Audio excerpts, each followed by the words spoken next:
যদিও কথা একখান কইতাম চাই, কথা আসলে কই না, কথা কইলে কথা বাড়ে তো তারপরও না কই হারি না।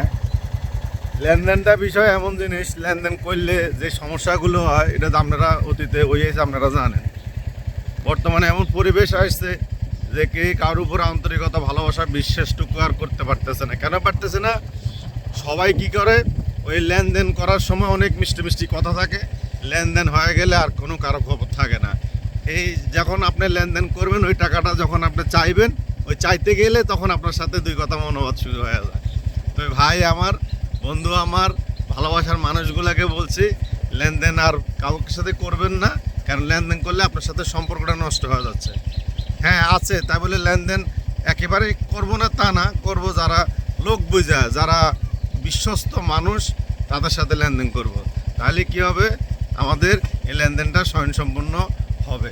যার সাথে লেনদেন করলে আমার সম্পর্ক ঠিক ঠিক থাকবে, ভাবিয়ে চিন্তে আমরা ওই লেনদেনটা করব।